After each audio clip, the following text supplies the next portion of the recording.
செந்தில் ஜெகநாதன் அப்படின்னு இப்போ ஒரு இளம் எழுத்தாளர். அவர் 2 சிறுகதை தொகுப்புகள் போட்டிருக்கிறார்.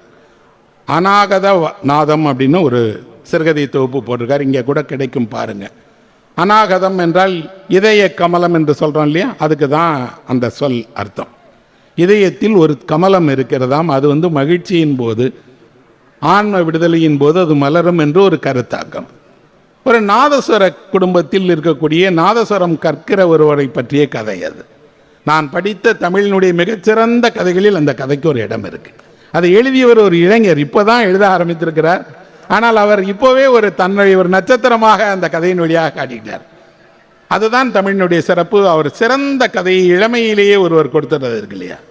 இந்த கதை ஏன் என்னை இவ்வளவு முக்கியமாக கவர்ந்தது அப்படின்னா, இந்த கதையில் ஒருவர் ஒரு பஸ்ஸில், கூட்டமாக இருக்கிறக்கூடிய பஸ்ஸில் ஓடி போய் ஏறி சீட்டு பிடிக்கிறார்.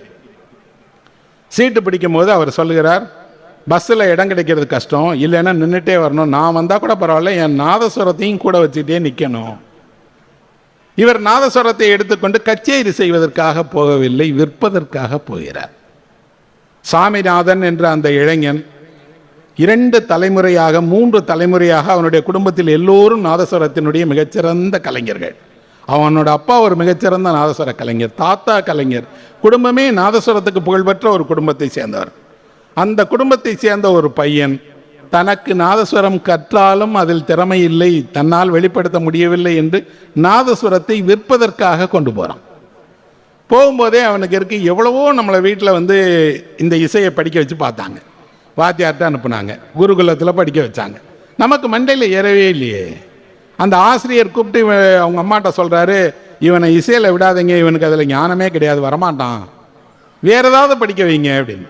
ஆனால் இவர்களுக்கு அந்த மரபு இந்த பையனோட நின்று போயிடக்கூடாது, இவன் கற்றுக்கிடணும், வாசிக்கணும், ஏன்னா இத்தனை தலைமுறை வாசித்த ஒரு வாத்தியம் இல்லையா, அதனால் அவன் படிக்கட்டுமேன்னு சொல்லி எவ்வளவோ அவனை படிக்க வைக்க பார்க்கிறார்கள். அவனுக்கே ஒரு கட்டத்தில் தெரிகிறது, நாம் இசை கலைஞராக ஆக முடியாது, அந்த திறமை இல்லை, ஞானம் இல்லை, கலை நம் கைவசமாகவில்லை, வேண்டான்னு விட்டுறான். ஆனால் அவனுக்குள்ளாடி ஒரு குற்ற உணர்வு இருக்குது. என்னென்னா, இந்த நாதஸ்வரத்தை பார்க்குற நேரமெல்லாம் நம்ம அதுக்கு வாசிக்க முடியாத ஆள், நம்ம தான் இதை கைவிட போகிறோன்னு தெரியுதே, இதை வித்துடலாமே அப்படின்னு நினச்சி அம்மாவிற்கு தெரியாமல், வீட்டிற்கு தெரியாமல் அதை விற்க எடுத்துகிட்டு போகிறான். எடுத்துகிட்டு போனவனுக்கு பேருந்திலேயே ஒரு தயக்கம் என்ன அப்படின்னா, வீட்டுக்கு திரும்பி வரும்போது நாதஸ்வரம் எங்கன்னு கேட்பாங்களே, வித்துட்டோன்னு சொன்னால் அதை எவ்வளவு வருத்தப்படுவாங்க. எப்பா உங்கள் அப்பா தாத்தா பாட்டம் பூட்டம் காலத்திலேருந்து வாய்ச்ச நாதஸ்வரத்தை கொண்டு போய் வித்துட்டு வந்திருக்கேடா, அப்படி என்னடா உனக்குன்னு கேட்பார்களே அப்படிங்கிறதுக்காக மனதுக்குள்ளாடியே ஒரு பொய்யை யோசிக்கிறான், திருடு போயிடுச்சுன்னு சொல்லிடுவோம், பேருந்தில் வச்சுருந்தோம் திருடு போயிடுச்சுன்னு சொல்லிட்டா நம்பிடுவாங்கல்ல அப்படின்னு நினைக்கிறான். அதே போல் மனதிலேயே வச்சுட்டு கரெக்டாக திருவாரூருக்கு வருகிறது அந்த பேருந்தை விட்டு இறங்கும் போது போய் பார்க்கிறான், இவன் வைத்திருந்த நாதஸ்வரம் காணோம், திருடு போயிடுச்சு. என்னடா மனதில் நினைத்தோம், அதே போலே திருடு போயிடுச்சே, இப்போ புகார் கொடுக்கணுமா அல்லது அப்படி விட்டுட்டு ஓடிடணுமா? புகார் கொடுத்து ஒரு வேலையை கண்டுபிடிச்சு கையில் கொண்டு கொடுத்துட்டாங்கன்னா நம்ம தான் வேண்டான்னு நினச்சோமே, தானாக போய்விட்டது நல்லது தான் நினச்சி வேகமாக சினிமா பார்க்குறதுக்கு சினிமா தியேட்டருக்குள்ளே போயிடுறான். சினிமா பார்க்குறான். சினிமாவில் ஒரு காட்சியில் நாதஸ்வரம் வாசிக்கிறாங்க கல்யாணத்தில். இவனுக்கு மனது தேங்கவே இல்லை, எவ்வளவு நல்ல வாத்தியம், இதை போய் விற்க பார்த்தோமே, இதை போய் தொலைச்சிட்டு வந்துட்டோமே. உடனே பேருந்து நிலையத்துக்கு போய் அந்த பஸ் டிரைவர் கண்டக்டரை பார்த்து, அண்ணன் வந்தண்ணே, வர நேரம் இந்த மாதிரி நாதஸ்வரத்தை தொலைச்சிட்டாங்கன்னா, அப்படி தொலைக்கிற பொருளாக அது. நண்பர்களே, நான் இத்தனை இடங்களுக்கு பயணம் செய்திருக்கேன், எங்கேயும் ஒரு தவில் வித்வான் நான் தவிலை தொலைத்ததாக பார்த்ததே கிடையாது. இசைக்கலைஞர்கள் தன் இசைக்கருவியை தொலைக்கவே மாட்டாங்க, தன் வலது கை எப்படியோ அப்படி அவர்களுக்கு அது. அதனால் நம்ப மாட்டேங்கிறாங்க. இல்லைன்னா நான் வச்சேன், யாரோ எடுத்துகிட்டு போயிட்டாங்கன்னப்போ அந்த கண்டக்டர் சொல்கிறாரு, தம்பி நீங்கள் பஸ்ஸில் ஏறும்போது வெறுங்கையோடு தானே தம்பி ஏறினீங்க, நாதஸ்வரமே கொண்டு வரலையே அப்படின்னு. இவனுக்கு குழப்பமாக இருக்குது, பஸ்ஸில் நாதஸ்வரத்தோடு தானே வந்தோம், பேருந்தில் ஏறினோம், உட்கார்ந்துருந்தோம், ஒருத்தர் கையில் கொடுத்தோம், ஆனால் அது எல்லாம் கற்பனையா? இல்லை தம்பி, நான் எனக்கு நல்லா தெரியும் நீங்கள் நாதஸ்வரமே கொண்டு வரல, நீங்கள் வீட்டுக்கு போய் கேளுங்க அப்படிங்கிறார். இவன் வீட்டுக்கு போகிறான். வீட்டுக்கு போனால் எப்போவும் நாதஸ்வரம் சாமி படத்துக்கு பக்கத்தில் சாத்தி வச்சுருப்பாங்க, அங்கே இல்லை. இவனுக்கு நாம் தான் தொலைத்து விட்டோம், இப்போ என்ன செய்யறது, எப்படி செய்கிறது சொல்ல தெரியல. அப்படியே உட்காந்துக்கிட்டே இருக்கான். அம்மா வராங்க, வந்து கேட்குறாங்க, என்ன தம்பி இப்படி உட்காந்துருக்குற அப்படின்னு. அம்மா அந்த நாதஸ்வரத்தை அந்த அம்மா சொல்கிறாங்க, நான் தான் எடுத்து சாமி ரூமுக்குள்ளே வச்சுருக்கேன் அப்படின்னு சொல்கிறாங்க. அப்போ தொலைக்கலையா? ஆனால் தொலைத்ததாக நான் நினைத்தேனே அப்படின்னா, உனக்கு ஒரு கற்பனை வந்துருச்சுடா. என்ன கற்பனைன்னா, நீ நாதஸ்வரம் வாசிக்க தகுதியற்றவன் நீயே நினைக்கிற, திறமை இல்லாதவன் நினைக்கிற, அந்த ஞானம் உனக்கு இல்லைன்னு நினைக்கிற. இன்னொன்று, எனக்கு வேண்டாம் என்று நீ நினைக்கிற. நினைப்பதோடு இவனுக்கு இந்த கற்பனை எவ்வளவு அதிகமாயிருச்சுன்னா, எங்காவது ஒரு இடத்துல நாதஸ்வரம் கேட்டால் இவன் உடனே கோவப்படுவான். நம்மளால் அதை வாசிக்க முடியலையே. இவனை ஒருவரோடம் கச்சேரிக்கு அனுப்புகிறார்கள். கச்சேரிக்கு போகிற நேரத்தில் எல்லாம் இவன் அந்த கச்சேரி கேட்கக்கூட அவனுக்கு மனது இருக்க மாட்டேங்குது. அப்போ இவனுக்கு தெரிகிறது, நம்மளோட வாத்தியம் இல்லை, இது நமக்கு வேண்டாம். அப்படி உன்னை பார்த்தாலே உனக்கு வருத்தப்படுறேன்னு சொல்லி தான் தம்பி நான் அதை எடுத்து சாமி ரூமுக்குள்ளாடி வச்சுருக்கேன், வெளியில் வைக்கலன்னு உடனே இவன் போகிறான். அந்த நாதஸ்வரத்தை கையில் எடுக்கிறான். எடுத்து கண்ணை மூடி சாமியின் முன்னாடி உட்கார்ந்து நாதஸ்வரத்தை வாசிக்க ஆரம்பிக்கிறான். பேரானந்தமான இசையை வாசிக்கிறான். அதை அந்த எழுத்தாளர் எப்படி எழுதியிருக்காருன்னா, வீட்டிற்குள் நட்சத்திரங்களை கொட்டினால் எப்படி இருக்குமோ அப்படி இருந்தது அந்த நாதஸ்வர இசை. அப்படின்னா இந்த கதை ஒரு தமிழ் மரபில் இருக்கக்கூடிய ஒரு இசைக்கருவியை வாசிக்கிற இசை கலைஞனை பற்றிய கதையாக இருந்தாலும் கூட, ஒரு தலைமுறை அந்த வாத்திய கருவியை கைவிடும் போது அந்த குடும்பம் எவ்வளவு வருத்தப்படுகிறது. அவர்கள் வேறு எதற்கும் வருத்தப்படவே இல்லை. ஐயோ இதோட இந்த மரமும் முடிஞ்சு போயிடுச்சே, வாசிக்கிறவங்க குறைஞ்சு போயிட்டாங்களே. தெய்வம் இந்த இசையை கேட்டு, தெய்வம் தினம் தினம் ஒவ்வொரு வேளையிலும் இந்த நாதஸ்வரத்தினுடைய இசையை கேட்டு மகிழ்வதாக நாம் நம்புகிறோம். தெய்வத்தை சந்தோஷப்படுத்தறிந்த ஒரு இசைக்கருவியை மனிதன் கைவிடலாமா? கைவிட்டா என்ன ஆகும்? இந்த கதை ஒரு தமிழ் மரபினுடைய, தமிழ் இசையினுடைய, அதே நேரத்தில் ஒரு குடும்பத்தில் இன்றைக்கு இசை கற்றுக்கொள்ளணுங்கிற ஆர்வம் மட்டும் இருந்தால் இல்லாமல் அந்த பிள்ளைங்களுக்கு எப்படி இப்படி ஒரு வேறுபாடு வந்துடுச்சு அப்படின்னா, நம் மரபை, நம் இசையை, நம் மகத்துவத்தை நாம் தெரிஞ்சுக்கிடவே இல்லை. நான் நாதஸ்வரம் கேட்டு வளர்ந்தவன். சஞ்சாரம் என்ற ஒரு நாவல் எழுதியிருக்கிறேன். அது நாதஸ்வர கலைஞரோட வாழ்க்கையை பற்றிய நாவல். அதில் ஒரு நாதஸ்வர வித்வான் நாதஸ்வரம் வாசித்து கல் யானையை காதை அசைய வைப்பார். நமக்கு அதெல்லாம் நம்பிக்கை. இங்கே இருக்கக்கூடிய கோவிலில் இருக்கக்கூடிய கல் யானை கூட அந்த இசை கேட்டால் காதை அசைக்கும்னு சொல்கிறாங்க. அப்படி நமக்கென்று ஒரு மரபு இருக்கிறது. ஒரு இளம் படைப்பாளி இப்படி நம்ம மரபிலிருந்து வந்த ஒரு இசையை எடுத்து அந்த இசையை கொண்டு ஒரு கதாபாத்திரத்தை உருவாக்கி அவனுடைய சொந்த தவிப்புகளை ரொம்ப நல்லா எழுதியிருக்கிறார். அப்படின்னா இந்த கதையை 2-3 ஆண்டுகளுக்கு முன்னாடி படித்தேன். ஆனால் எப்பெல்லாம் யோசிக்கிறோமோ அப்போல்லாம் சாமிநாதன் உட்கார்ந்து கடைசியாக அந்த நாதஸ்வரத்தில் தன்னை மறந்து ஒரு மகத்தான இசையை வாசிக்கிற காட்சி வரும்போதெல்லாம் என் மனதில் ஒன்று தோன்றுகிறது, அந்த சாமிநாதன் நீங்களும் நானும் தான். உங்களுக்குள்ளாடியும் அதே திறமை இருக்குது, எனக்குள்ளாடியும் அதே திறமை இருக்குது. நாம் நம்மளுடைய சொந்த திறமைகளை பற்றி எப்போவுமே சந்தேகப்பட்டுட்டே இருக்கோம். நமக்கு நம்மளுடைய உண்மையான மதிப்பு தெரியவில்லை. அந்த மரபு என்பது வெறுமனாக கற்று வருகிற மரபல்ல, அந்த ரத்தத்திலேயே இருந்திருக்கும். எவ்வளவு சிறு வயதிலிருந்து அவர் நாதஸ்வரம் கேட்டிருப்பார் இல்லையா, அது இருந்திருக்கும்.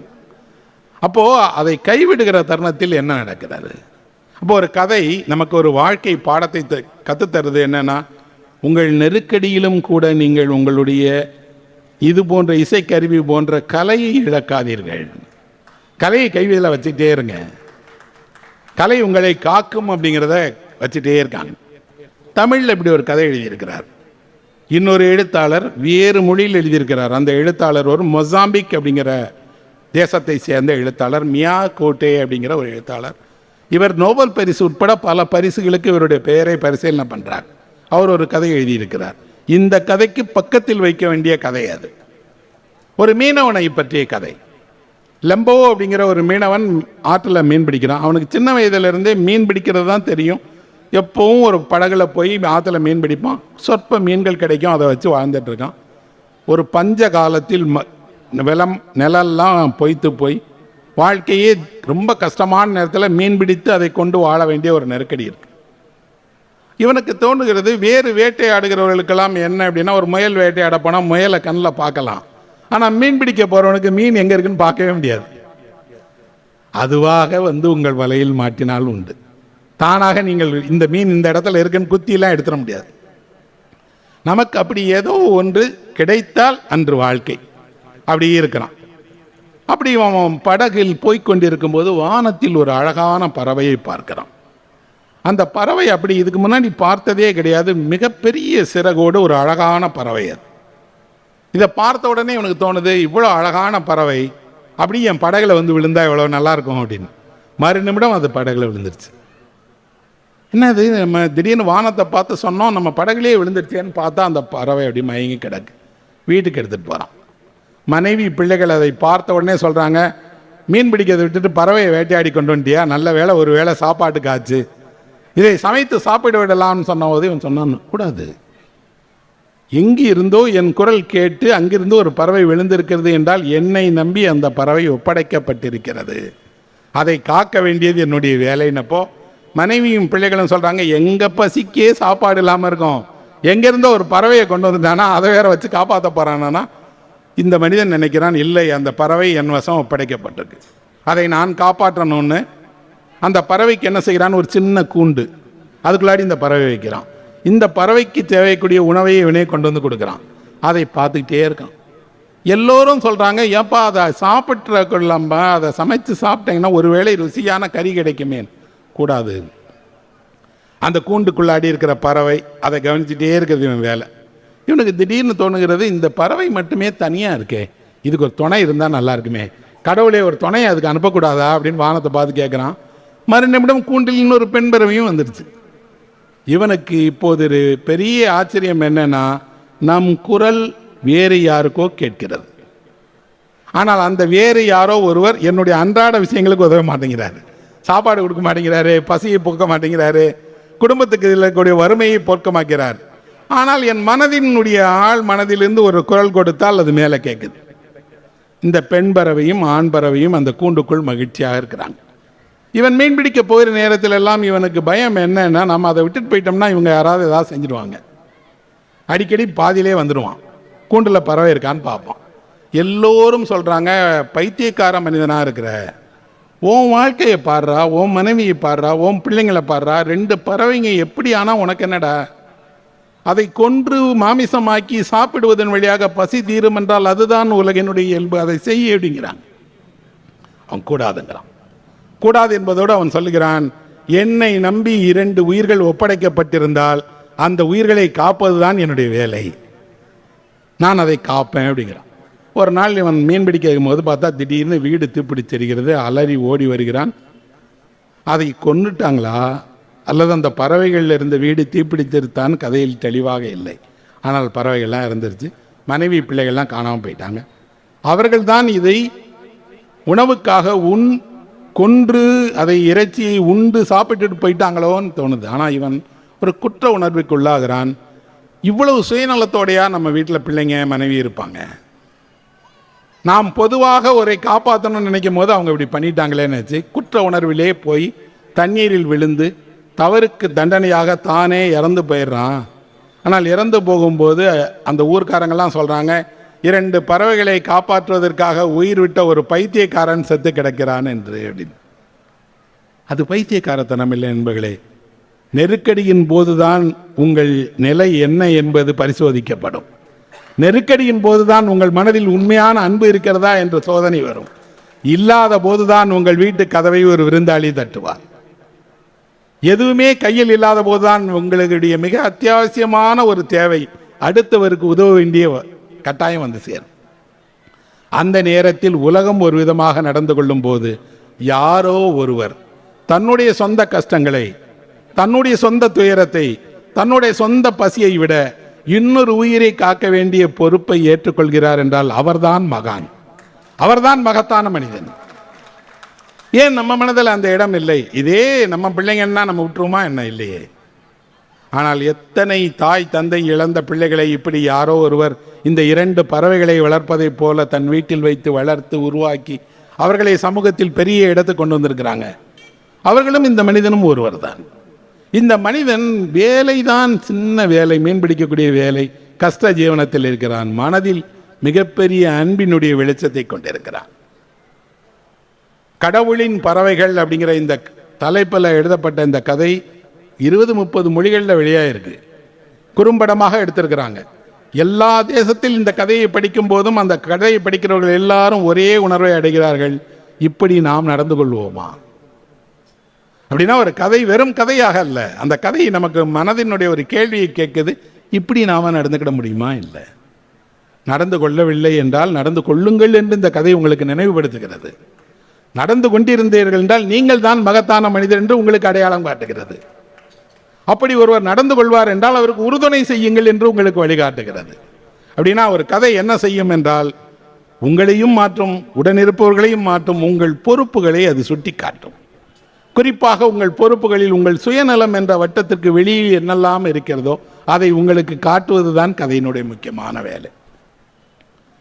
ஒவ்வொரு தேசத்திலும் இப்படி சிறந்த கதைகளை எழுதுகிற படைப்பாளிகள் அந்த தேசத்தினுடைய குரலாக அறியப்படுகிறார்கள். அந்த தேசம் அவர்களை உன்னதமான இடத்தில் வைத்து அவர்களுக்கு சிலை அமைத்து ரூபாய் நோட்டில் அவர்களுடைய படத்தை அச்சிட்டு அவர்கள் பிறந்த வாழ்ந்த இல்லங்களை எல்லாம் நினைவில்லமாக்கி அவர்கள் காஃபி சாப்பிட போன ஹோட்டலில் முதற்கொண்டு அவங்க என்ன பண்ணியிருப்பாங்கன்னா அது அவர் பேரில் ஒரு நினைவை இடமாக மாற்றியிருப்பாங்க. ஏன் கொண்டாடுகிறார்கள் என்றால் அவர்கள் அந்த தேசத்திற்கு மட்டும் கதை சொன்னவர்கள் அல்ல. அந்த கதைகளால் அந்த தேசம் அந்த ஊர் மட்டும் அல்ல, உலகமே மகிழ்ச்சி அடைகிறது.